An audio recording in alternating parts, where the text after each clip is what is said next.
You got one life, for crying out loud. You might as well just give it all you got. The Deej, Dan Jordan. Your daily dose of reality. Your daily dose of the Deej. I can't believe I'm saying this, but I need my daily dose of the Deej.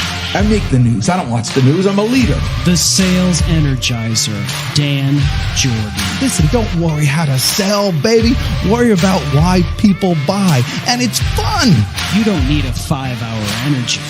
All you need is the Sales Energizer. Just when I think it's not going to be as fun as the one before, each one gets successfully better. What's the word I'm looking for? What's it going to take to get you into this car today, huh? And now, please welcome the Sales Energizer, Dan Jordan. Boom! That's exactly it. Do that. Let's do that. Yeah, last show of the year. Boom. Where'd you do that boom thing? I love that. You did it. All I did was just kind of like, move it up to you. How's it going today, man? It is, it's a special day. It's the 30th. I mean, anytime it's the 30th, it sounds like it's the last day of the year, even if it's there to 31. And by the way, people are pretending ain't nobody working today. I got a whole, floor here. There's probably 3 people here. And a couple of them are lawyers. It's kind of like it's raining and it's a Monday, right? It's the best day to be a salesperson on December 30th. It really is. It's built-in urgency. A lot of times people get into a sales process and they can never bring it to an end. But when you're coming to the end of the year, I mean, there's your dude. You got to close it down. It's the end of the year. You want to get this in before next year, and you can make up a million reasons why.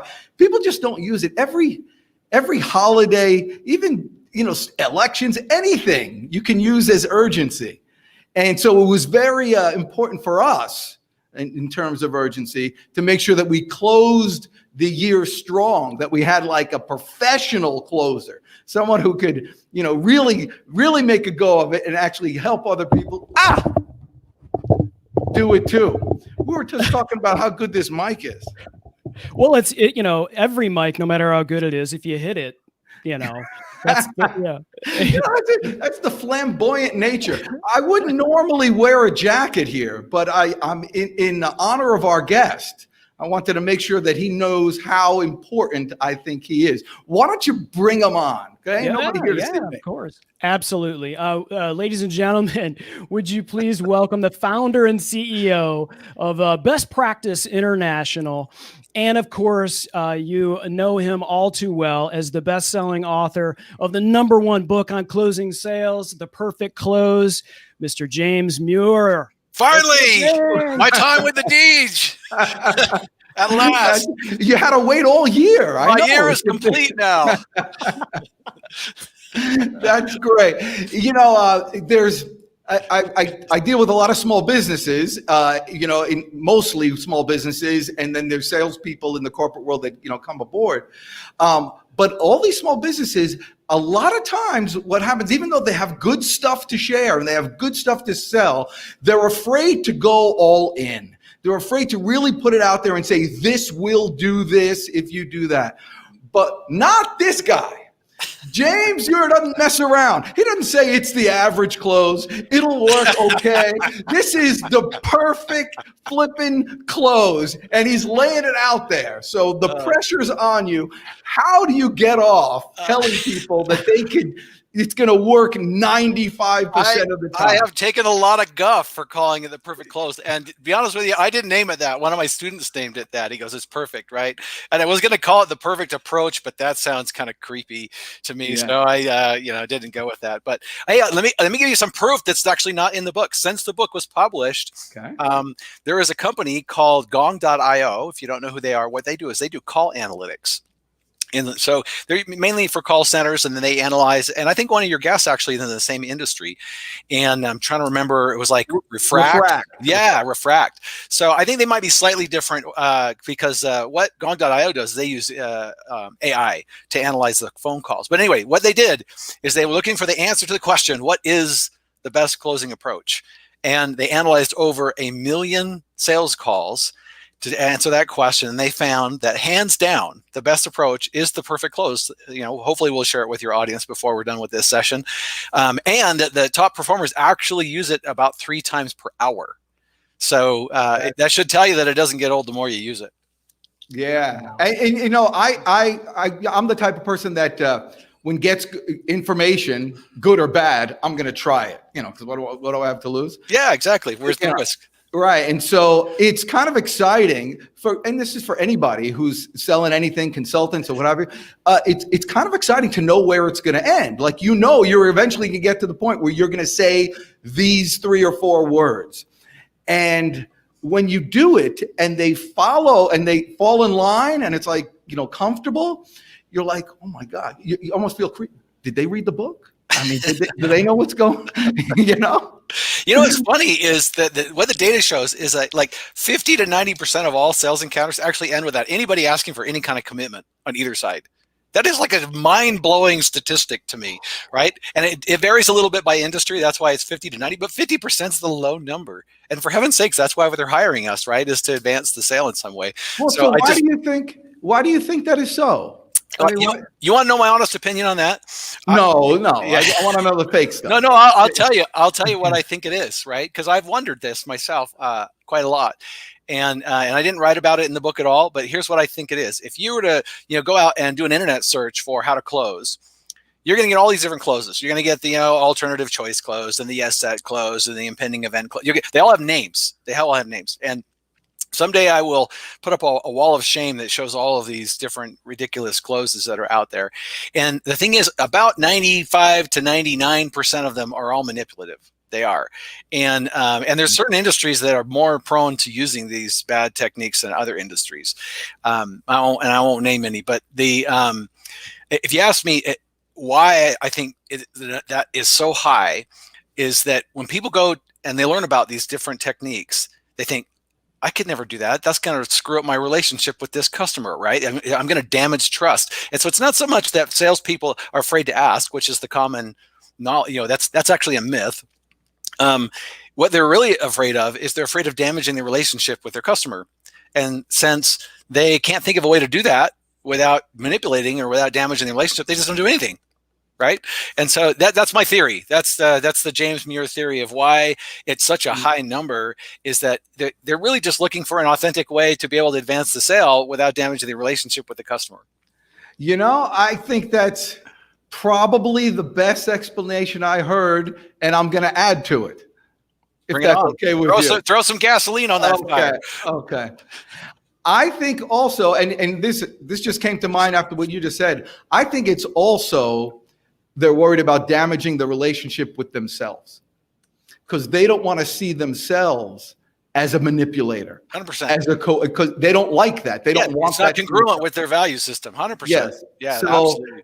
I think, it's that both things. I think I'm going to damage the relationship with my customer because they're going to think I'm a, used car salesperson from 1977. What's going to take to get you into this car? I know, like the promo. Love that bumper. But I think that's definitely right. And your close, literally, and Chris Stone, you don't know this because you're not, the long involved expert sales master guru that James Muir is. But using his approach literally takes all that away. It does. 100%. It's actually the opposite. It's comfortable to use. You look forward to getting to the point when you can say, and I think it's about time, James Muir, that we've teased the thousands of viewers long enough. We've teased layman in layman's terms long enough. Tell us the perfect close. Well, so maybe and we can tease a little more. Like you already heard, it's supposedly 90 to 95% effective, and it's only 2 questions, and it doesn't change every time. You don't have to. Also, you don't have to guess what's the right time. I remember when I first got into sales. I'm an accidental salesperson, by the way, and I'm remembering, how will I know what's this magic right moment that I'm supposed to do? And there's lots of books written about, detecting the exact right moment to ask the magical question. And if you do it this way, you won't ever have to know. You don't have to, because there's no risk in asking the question. It's completely non-confrontational. So anyway, there's just 2 questions. We're going to share that, maybe even some of the other variations that you can use to upgrade it. But it might make sense before we talk about what the 2 questions are. Maybe it's important to say, before you go into any sales encounter, you might want to have a good idea of what you're trying to get out of it. Like, what do you want to happen as a result of this meeting with the customer, right? And what you should have is you should have an ideal advance and a couple of alternative advances. And in case your audience hasn't heard that term before, let me just explain what that is. A man named Neil Rackham, who I consider the patron saint of scientific selling, conducted the largest face-to-face sales study ever conducted. It involved over 35,000 face-to-face sales interactions. This was done in the late 80s. And he wrote a book on it. You can read much about some of the results that he produced in that study in a book called Spin Selling. Spin Selling is not about like spin doctoring. It's an acronym actually for a set of questions that you ask. But anyway, he came up with a bunch of different insights from his study. And one of those is he coined a bunch of phrases. One is an advance, and the definition of advance is moving the sale forward in a little way. Okay, so there is progress, but it's not, I haven't got a contract yet necessarily. And then he came up with another term called a continuation. And that's a situation where the sales didn't move forward, but it didn't die either. Right, so it's just kind of sitting there, maybe bloating your pipeline up. So anyway, what he learned is that 9 out of 10 sales interactions don't end with a win or a lose. That's actually not what happens. What happens in 9 out of 10 sales interactions is we either get an advance where the sale moves forward in a little way, or we get a continuation where the sale doesn't die, but it doesn't really move forward either. Okay, so and that's now you know what the definition of an advance is. So when we say it's going to be 90 to 95% effective, what we're saying is you will either get an advance or you'll actually close your deal. Okay, so with that said, what you should have before you go into any situation is have an ideal advance. What's the best possible thing that could happen here? And then you want to have a couple of backups just in case your ideal advance proves unrealistic for some reason. Okay, so with that backdrop, let's do the magic questions, right? So the first question is some variation of, does it make sense for us to X? Okay, where X is going to be our ideal advance. Okay, so let me give you an example. Let's just say we're doing consulting services or something like that. I'd say, hey, does it make sense for us to schedule an audit for you guys to see what our best options are? In that sense, the audit, right, or maybe an assessment would be a softer word. That's the X. Okay, so it's different for every kind of sale, and it might make sense for you to spend some time with your teams and figure out what are the small steps that lead up to the big step, because that's what you want to insert in the X. Okay. Now, if you think about it, there's only 2 things they can say. They're going to say yes, right? Or they're going to say no. If they say yes, awesome. You just got your ideal advance, and you didn't even have to ask the second question. But if they say no, which by the way is what people are worried about when you teach this, they say, oh, what if they say no? They're so worried. Okay. Then you're just going to use some variation of the second question. And that is, ready? Wait for it. Okay. Well, what do you think is a good next step then? And what I can tell that you is so good. I'm telling you that line right there is, dare I say, perfect. You're killing me. Well, the funny thing is I've done on hundreds and hundreds of ride-alongs, and what I can tell you is that what will happen in 90% of cases is a customer will suggest a very logical next step for where they're at in their buying process. Okay. And by the way, important principle, customers are always comfortable with their own next steps. When they suggest it, you say, hey, that's a great idea. Let's do it. Boom, you've done it, right? So using that very simple model, you're going to get success around 90% of the time. Okay. And like you said at the beginning of this, this is not my first rodeo. And so sometimes I'll be speaking somewhere and someone will say, hey, James, 90% is pretty good. But it isn't perfect. I mean, it's, so you give them 90% and they want 100%, right? That's right. So there is a way to upgrade it. You can actually. It really is perfect. There's no other. You're gonna get a close. You will. You don't know where it's going to go. But I have a whole directory full of emails of people that said to me, oh, it works. Oh, my goodness. I went and tried this, or I'll have done a speaking gig somewhere, and then I'll meet somebody at a Costco or something. Oh, I saw your thing, and I asked it the very next day, or that afternoon, and they say, and it totally worked. And so this is something that after you've gotten off this live session with us, go test it out. You've got nothing to lose. And the beautiful thing about those two questions is, in fact, you should back up. Remember how the first question is, does it make sense for us to X? Well, as it turns out, is very different than will you buy my stuff or will you do this? Okay. At its core, does it make sense? It's actually a timing question. It's not, we're not asking for any kind of a commitment. And when you're first teaching this to people, they're really worried about what if someone says no to that question? And what I would say is, well, what have they said no to really? Did they say, no, I'm not going to buy your stuff? No, because we didn't ask them to buy anything. Did they say, no, I'm not going to take your course of action? No, because we didn't ask them to take a course of action. We only asked them if it made sense, right? If the timing is right. And if you feel better with that phrase, you can say that. Is the timing right for us to do this thing? That is a perfectly acceptable variation of the perfect close.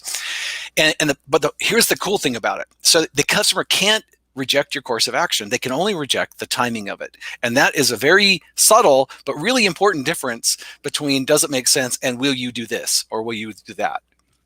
I also like how it's not, it doesn't make sense for you to do X. It's does it make sense for us together? Right? And that softens it up and makes it feel like you're a part of that and you're not just putting onus on someone, and they can feel a certain way. And that's an important attitude adjustment that a lot of salespeople need to make when they first get it. Like every really successful salesperson that I've ever met has this sort of cathartic epiphany at some point in their career where they realize if they just help the other person get their goal and what they want, they will make a lot of money.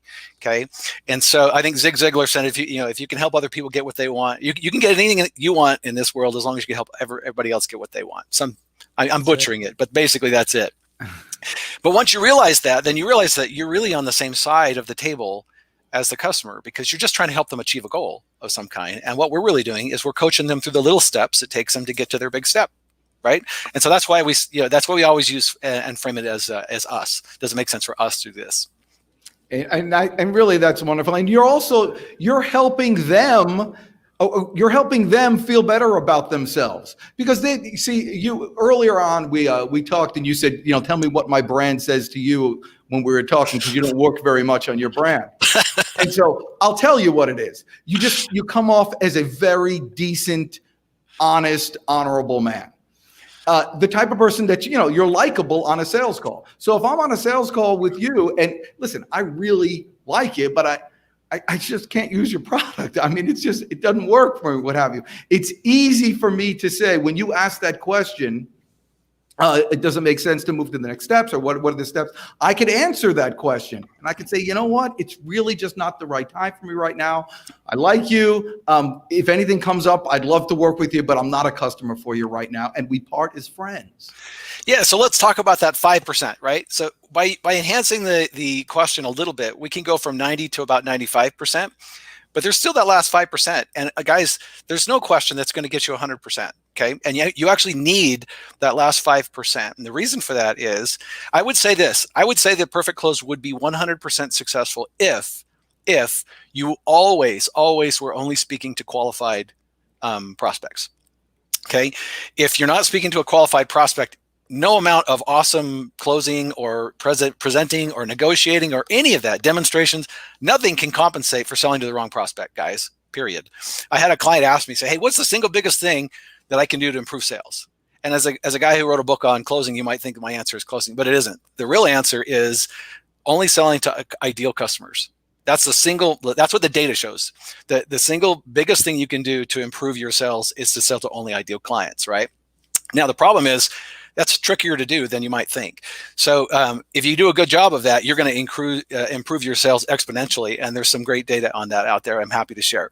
But the point is, if I'm with a customer that's qualified, we're going to get a very high percentage, probably in the 100, very close to 100%, because you're just helping them through the steps that it takes them to get to their to their goal. So how do we upgrade that process a little bit? So what I just shared with your audience is the kindergarten version. Right? There's actually 5 different versions of the perfect close. There's a better version that upgrades it a little bit called the suggestion.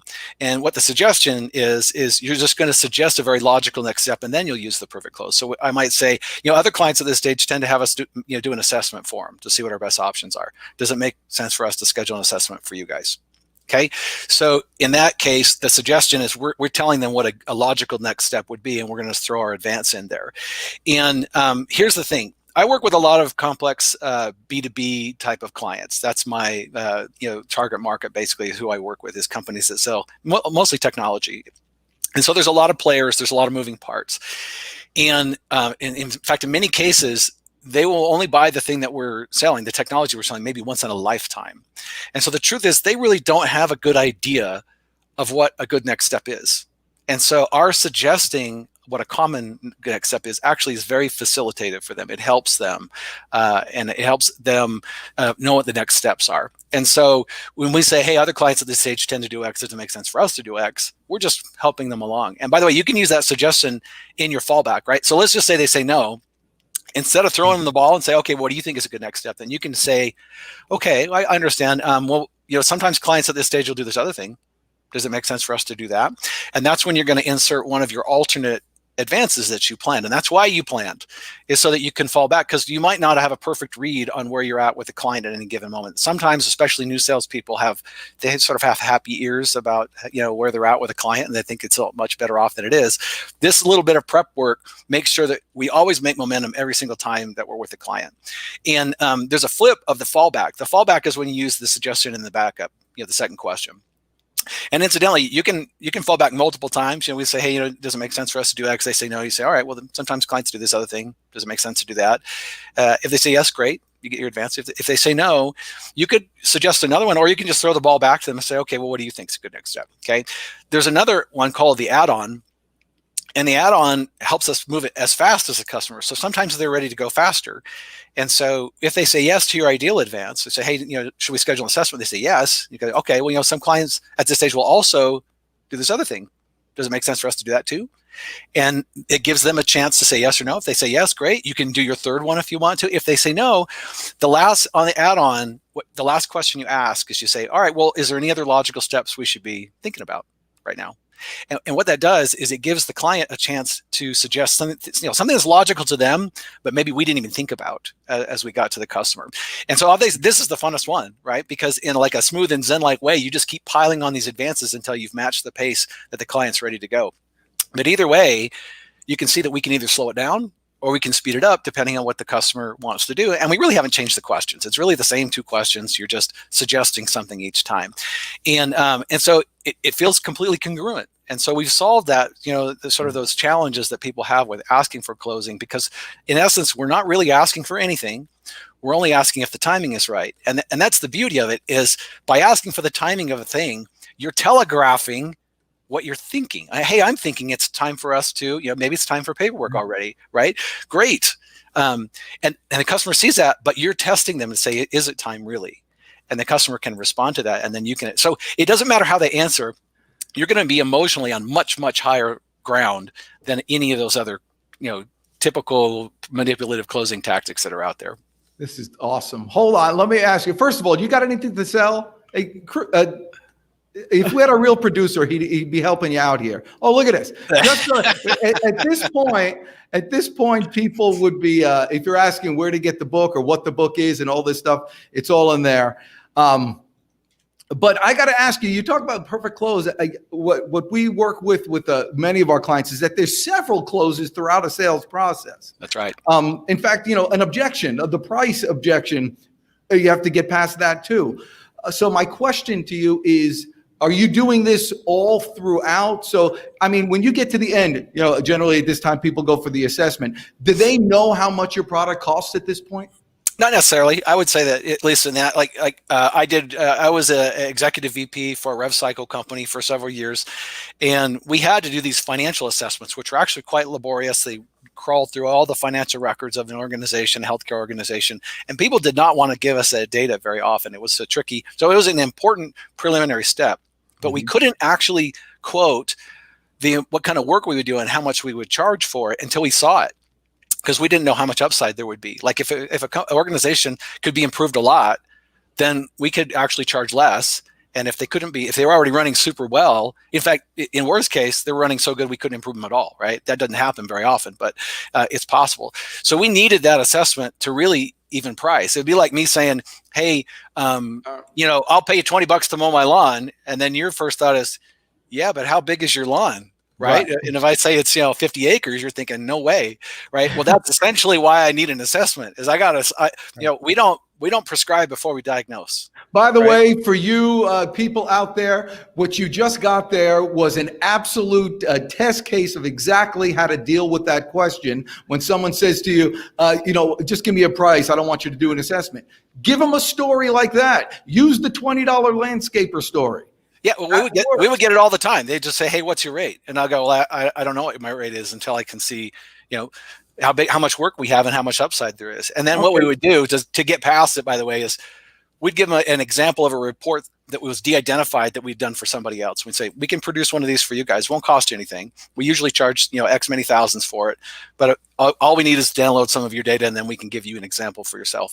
And that thing, by the way, was inherently valuable. Like literally, even if they never did business with us, they would get a ton of insight out of that report. And so that made it easy for them to give us that. You get assessment. Okay, but let's go with the price problem now.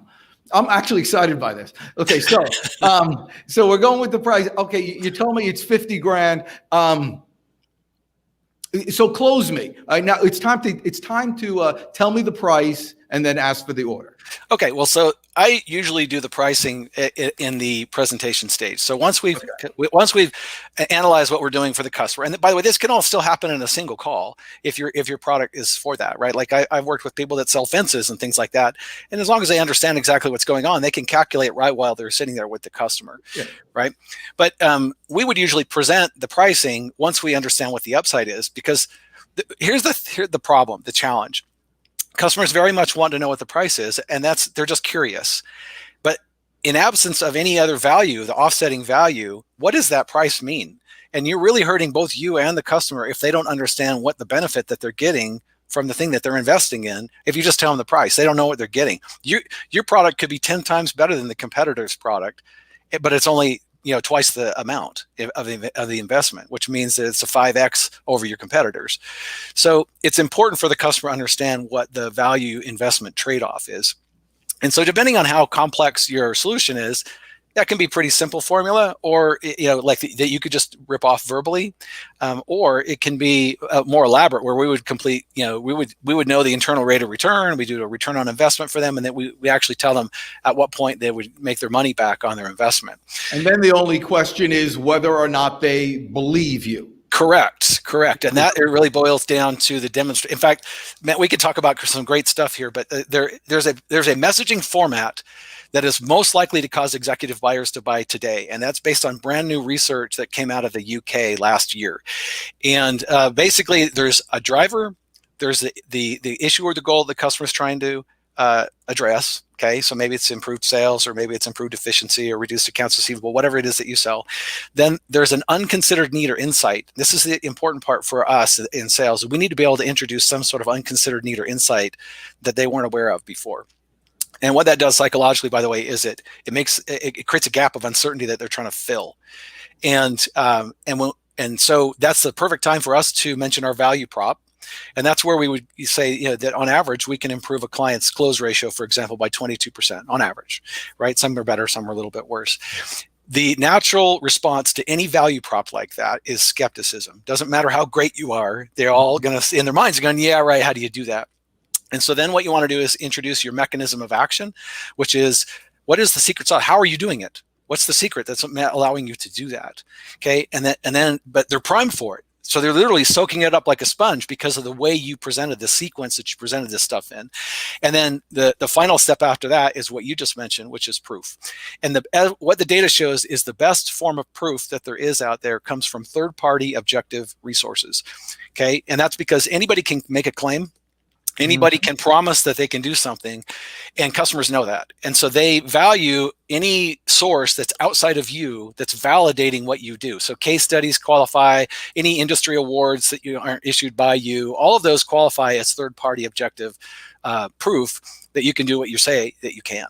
And those are weighted the most heavily. There's other kinds of proof. Like when you do a demonstration, that is a form of proof, right? They can see how it works, and so that's the proof. But it's when it comes from a third party when you have a customer that says, "Hey, I worked with these guys and they knocked it out of the park. It was way better than I expected." Yeah. They So know you I can't gotta fake cut you, that. I gotta cut you off because this is too good, and we got people that are. I mean, this is real. You're Well, you brilliant. brought up proof, so I just thought I would give everybody that No, little. I mean, exactly right. But now, listen. I believe you. So, how does somebody put that into place real quickly? I mean, you say, I know you do IT and you do a lot of technology, but there are a lot of people who do sell fences, a lot of people who do sell exterior siding, a lot of people who do sell website services and building websites and things like that. They need something, quick and tangible. How do they put that into practice? So you could make it as part of your value prop. You could say, for most organizations, we can deliver X result, and that tends to be this much cheaper or less expensive or whatever in the long run than another solution. So there's a little formula going on there, but basically what you're trying to say is, we work with other organizations that look kind of like you. We do this kind of work. It usually looks about like this, and the return is usually a little bit like that. I won't know exactly until we talk a little more, but using that little formula, you can explain to a customer really quickly what they think the return is going to be for them, right? So I have a customer that that does e-commerce. It's logistics. Basically, it's shipping, and they can save their customers about 30% on their shipping by these contracts that they have with different carriers, and they have an AI that figures it out, and so the customer doesn't have to figure out what package and which carrier to use. Their software does all that, and it just picks the cheapest one that is, gets it there on time and at the right level of insurance that they need. And so they just basically tell the customer, in most cases, they're shipping 200,000 packages a day, and in most cases they can save customers between 20 and 30% on their shipping. And so that's a pretty straightforward one because what they sell is fairly simple. It's not really complex. And so then you would say, would it make sense for us to do an assessment? Yep. Actually, what they do right after that is they say, I won't know for sure until I see your data. If you'd like to send me some shipping data, then I can do that. Does it make sense for me to walk you through how to pull your shipping data from your software? And ladies and gentlemen, that is your script. If you're watching this at any time, that is your script. Just take that. You see how beautifully that flew off his tongue? Was that written down, by the way? Did you write that for them? No, and that's the beauty of the perfect close is you don't really have to. All you need to know is to know what the X is for your business, right? Yeah. That the advance. What are the advances? What are the little? There's a lot of little steps on the way to the big step. Just got to sit down for maybe 15 minutes with your team and figure out what are all the little steps, and then you're Chris, I'll let you talk in a second, but I used to, looking for proof. It got to that point in the conversation where, for speaking engagements or for any kind of consulting gigs, I would look at them and I could tell they're thinking and all that. I go, listen, I'm not really good at telling people how great I am. So I let my customers do it for me. And I had video testimonials on my phone. I would pull it up, put it on their desk and press play and literally stand back and let it happen. And because when I tell somebody what I can do, it's bragging. When somebody else says it, it's proof. On your best day, you'll never be as convincing as one of those testimonials. Exactly. And let me give your audience a tip that will help program you to get every single customer to do that. You'll get to this point where I call it critical mass, where your customers are giving you so many referrals, you don't have time for prospecting hardly. And what you would do is at some point in every deal, there's this moment where the customer asks you about the price. Every time it happens, right? And a couple of things are happening there, but without delving into a whole lot of the dynamics, there's an opportunity at that moment to program them to give you references and referrals right at that moment before they're even a client. And what you do is just say, you know what, if you can help me, find another client, I really don't need to make top dollar on this. All I really need to do is make sure that I'm in the black, right? That I'm still making money. So if you guys would be willing to share your experience with me after we've done it and it's all delivering like we promised it would, if you'd be willing to share your experience with somebody else, well, then that's really all I need. And then I would ask them if they'd be willing to do that. I've never had a client say no to that. And these are with even very, very large opportunities that will be. And that's before you've given them the number. Correct. Because what you're saying is, hey, if you'll help me find another one, I can really cut this all the way down. And so you got to understand when people ask about the price, they might just be curious.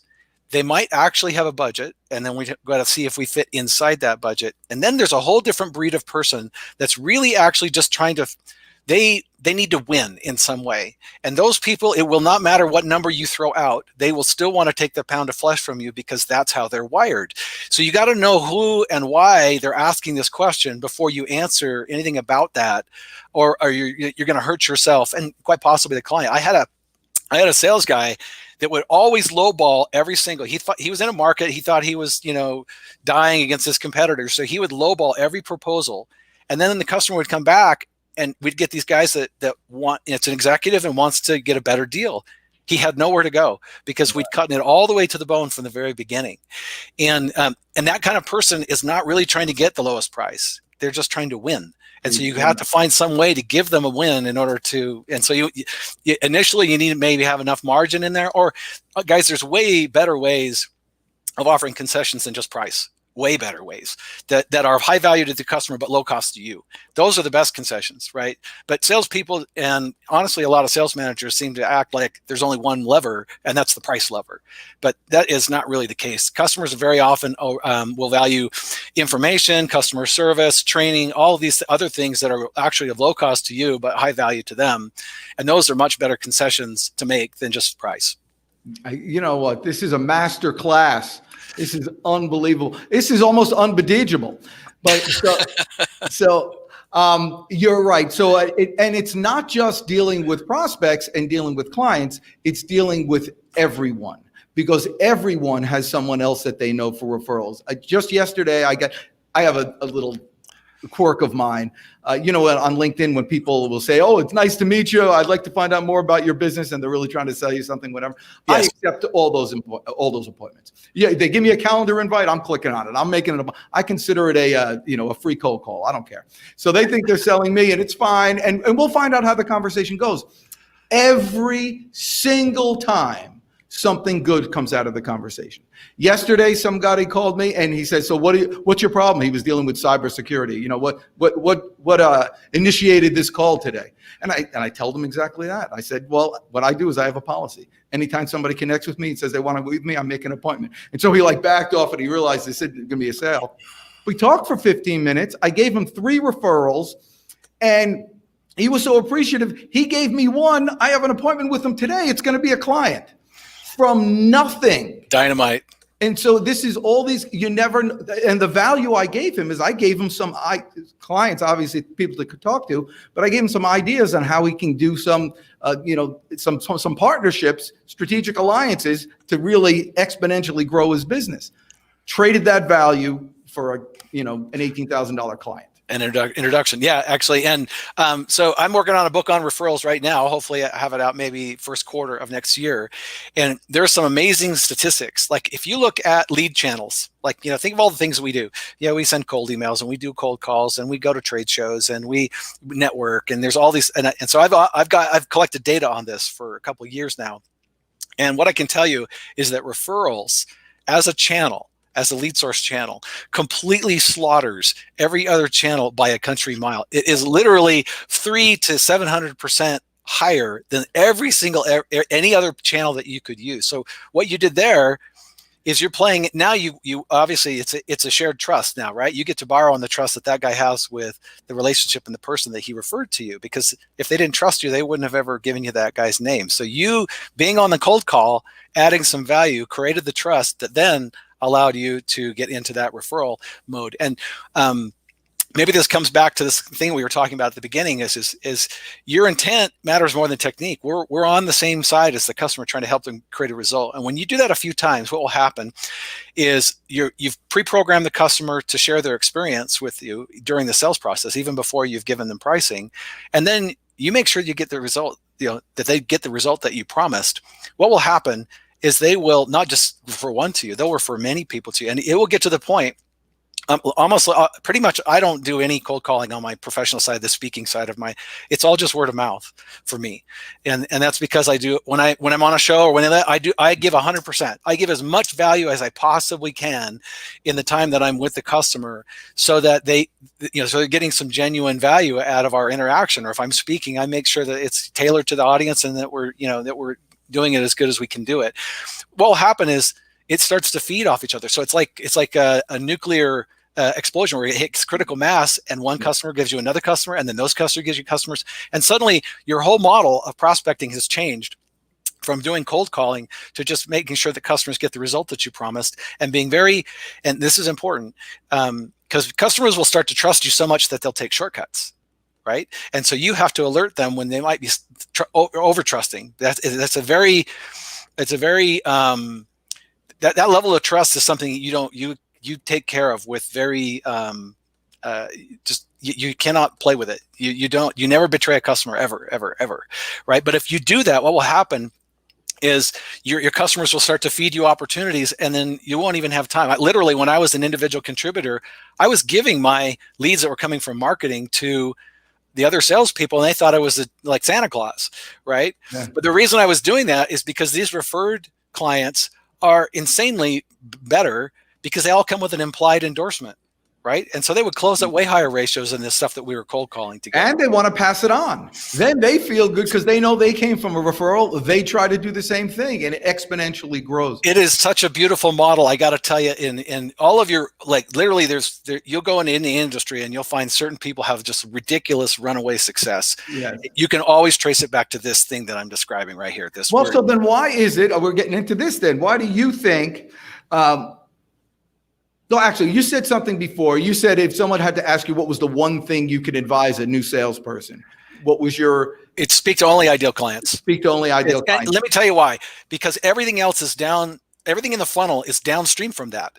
And so if I just give you garbage at the top, it really doesn't matter if you have the world's best demo and you have the world's best objection handling, and it doesn't matter if you're the world's best closer or the negotiator, because you're selling to the wrong people. All of that will fall on deaf ears if you're talking to the wrong prospect. And so it's just a function of the fact that it's at the very top of the funnel that it has the most leverage. Well, if it's in that conversation, you don't know that they're that they're the ideal client till you're in the conversation. My always think when I'm dealing with new sales reps who always want to impress their boss, always want to impress their coworkers and all that, I always say, man, don't fall in love with your job. Don't fall in love with your product. Fall in love with your customers, fall in love with your clients. With you have that mindset that you're in there, say, what can if you truly can help them, or if they truly want to buy something, but they don't have the money and they want to buy half of it, but you know in your heart, that's not what you need. If you sell them that, you've lost it. You've got to be thinking totally about them. Yep. And with that, even get off yourself. You've had I bet you've gotten referrals from people that didn't buy from you, right? Absolutely. I can tell you a mind-blowing story. This will blow your mind. So I'm working with a small clinic in Phoenix, Arizona, and our software was massive overkill for this lady. And so I recommended 2 competitors. I said, you know what, I think you'd be a better match for this one. I didn't try to sell it to her. I just said, hey, I think for what you are, you'd be better served looking at these guys and these guys. And I actually introduced her to those companies. Okay. And I recommend you do that. If you find that your customer is not an ideal match for what what your ideal customer is, create partnerships with your competitors, because they'll send you leads, right? So you can just make sure you know where you fit with each other. Okay. Anyway, 2 years later, I get a call from Glenn Edwards out of Banner Health Systems in Phoenix, Arizona. And they are one of the largest health systems actually in the West. Okay, they're not just in Arizona; they're in multiple states. And that first sale was $5 million, and over the next I don't know, 6 years, they bought another $5 million worth of stuff. So about $10 million total. I asked him one day. I said, Glenn, what made you call me? It was this lady that I had referred to these 2 competitors when we weren't a good match that knew him. And that's who had, and so that's how he got our name, and that's how he called me. Now, here's, everybody knows that the reason referrals work is because of the principle of reciprocity, right? That's why it works. But let me just tell you something. You do not go into the situation. Like when I told that lady I didn't think we were a good fit, it's not because I said, oh, I hope that 2 years from now, Glenn Edwards calls me and I'm going to get a $10 million deal. That's not how it works. You do it because it's the right thing to do. Okay, that's the reason that you do it. And call it karma, call it whatever you want to call it, right? I promise you it will come back to you if you do that. And this is just a crazy example of, you could never connect the dots 2 years apart. from when I helped this lady get into a totally different system that didn't serve me, right? I just helped her because it was the right thing to do. And then that ended up producing, at the time anyway, the largest deal that we'd ever gotten. And it's called being a good human. Right? That's it. And let me just tell you something. I didn't always have that attitude. Okay. So when I first got into sales, I was really, to be honest, I was very worried. And I was trying to kill it. And so I was really leaning into it, and customers can detect that. And so life will be so much better for you as a salesperson. It'll be more fun. You'll sell more. I mean, all the data's in. You're much more effective doing it this way if you just try to help the customer get what they want instead of trying to lean into it and pressure them, because it turns out pressure doesn't work, right? Well, I will say this.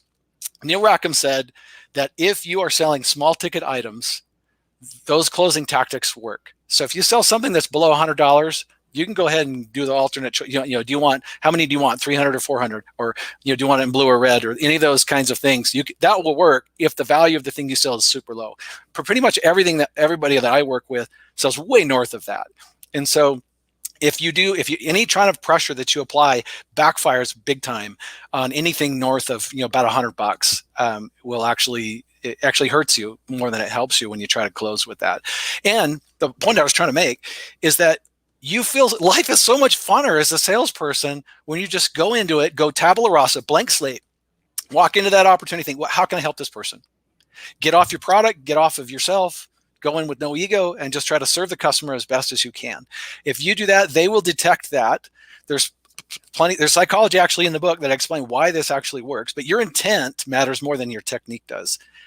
I'll give you an example of this. I had a sales guy, one of his customers calls me on the phone. He says, I don't want that guy ever coming back out here again. Don't ever send him out here again. And I'm like, whoa, what did he do wrong?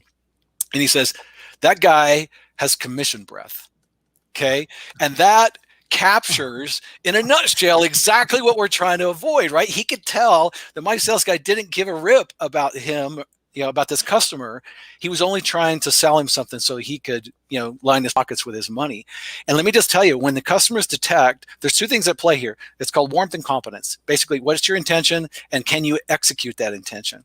And the mistake that most salespeople make is they think that they're selling to competence. They think, if I can just prove that mine is the best, that I will win.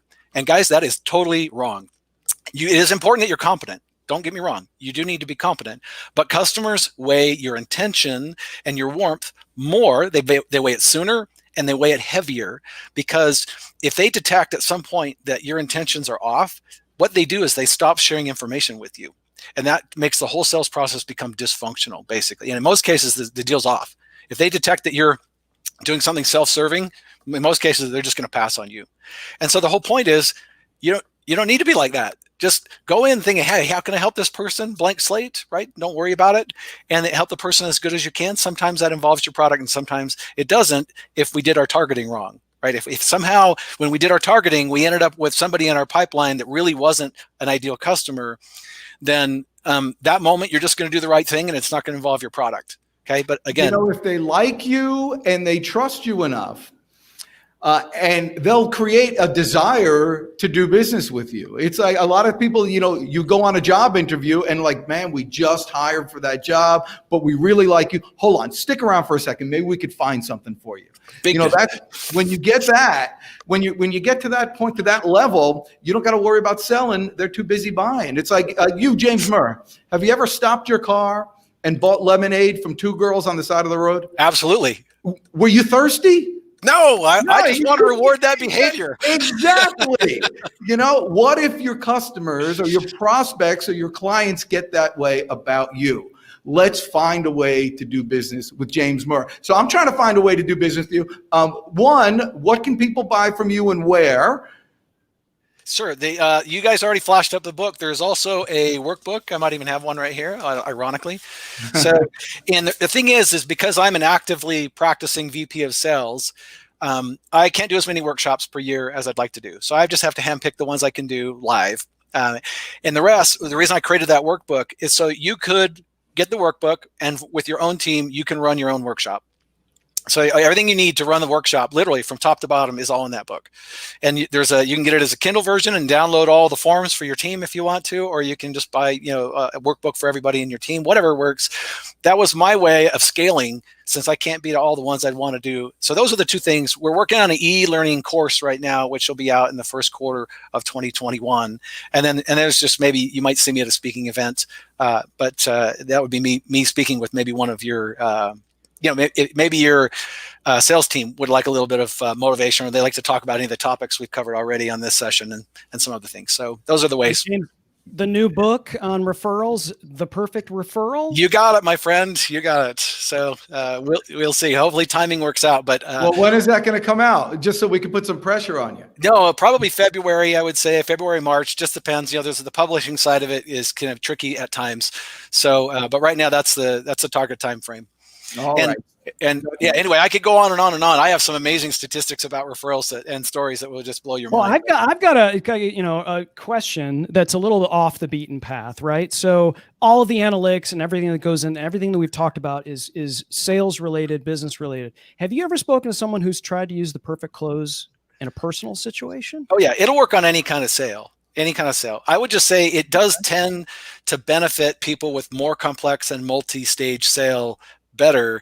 But it'll still work. Like even if you're a Best Buy, you're talking to a guy about a PC you're going to buy right there. He can say, well, does it make sense for me to, put this together for you or whatever? It works on any kind of sale. However, I think that folks that tend to that have, many stages in their sale where it's a little bit more complex, they tend to benefit from it a little bit more. But I think it's great for setting appointments.